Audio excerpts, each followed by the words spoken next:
Thank you again for joining me. I'm Pat Kiernan. This is Pat's Papers. We do this every weekday morning, going through the nation's newspapers to find some of the highlights for you. Here's some of what we found for you today. Kicking it off today with your morning coffee. The front page of the Chicago Tribune looks at the value of health studies. We see them every day, but according to experts who study disease and risk, you can ignore a lot of it. One example is coffee. There are studies that say coffee has many health benefits, yet you will find many coffee drinkers with the exact illnesses it is supposed to help prevent. There are some studies that do seem to hold up over time. The Tribune says you should exercise, eat a balanced diet, don't be fat, drink only in moderation, and whatever you do, don't smoke. As it happens, the New York Times with a health study put to the test today in its science section. The question here is whether sunscreen stands in the way of your body's production of vitamin D. The answer is yes, but probably not by enough to be a real problem. The Washington Post today looking at the amount of stuff that's piling up as the recession deepens. It's everything from Barbie dolls to flat-screen TVs. The challenge for business is to downsize in a way that doesn't sabotage its ability to grow when the economy picks up again, because nobody knows how bad things are going to get before they start getting better. The Detroit News has extensive coverage of GM's plan to ask for billions more in federal aid. Today, the automakers will present their restructuring plans to the U.S. Treasury Department.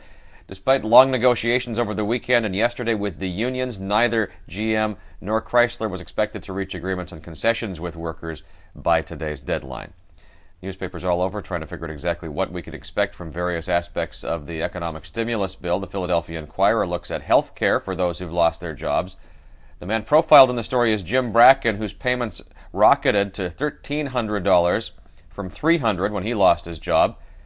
The stimulus package subsidizes 65% of insurance premiums for those who are laid off. Writer Noam Levy at the LA Times picks up on the same theme, looking at the frenzied environment within which the legislation was written. That means some people who probably should have received benefits on things like health care because of the stimulus package probably won't be getting it. International news from Australia. Authorities in Australia are keeping arson suspect Brendan Sokoluk at a secret location for fear people will take justice into their own hands. He's been charged with setting a fire that killed 10 people. In the New York Times, word the Pakistani government has put down its arms and conceded the Swat Valley to the Taliban. The militants until now controlled about 70% of the northwest province. They will impose Islamic law in the region. A few stories popping up in the papers today about the first anniversary today of Kosovo.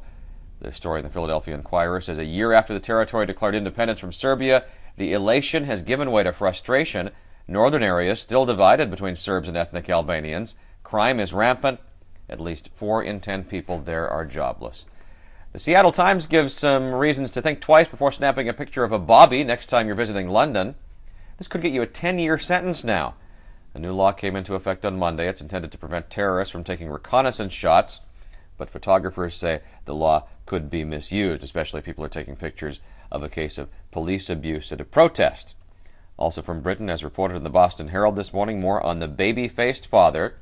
DNA tests will be performed to determine whether 13-year-old Alfie Patton is in fact the father of the baby of his 15-year-old girlfriend. Other teenage boys came forward on the weekend trying to take credit for themselves. Also from Boston, sad story. The headline is Pat pawned his super bling. Things have not gone well for former New England Patriot Brock Williams. He pawned his priceless 2002 Super Bowl ring in Vegas for just $2,000. The owner of the pawn shop says it came in 3 years ago, and Williams did not return for it.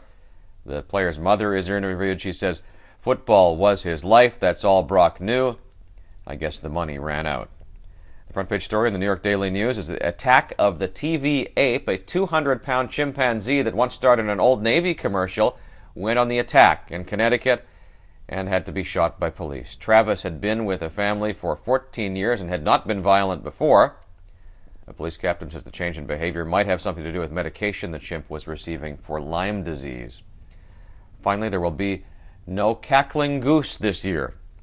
Front page story in the Wall Street Journal looks at a disturbing trend. Small town festivals are disappearing. As cities and towns all over the country decide to trim the fat from their municipal budgets, local celebrations like the Crescent City, California Cackling Goose Festival are becoming endangered. Some towns are coming up with cost-saving alternatives. For example, at the Pecan Wine and Antique Festival in Arizona last weekend, revelers were given commemorative glasses, but they said 2002.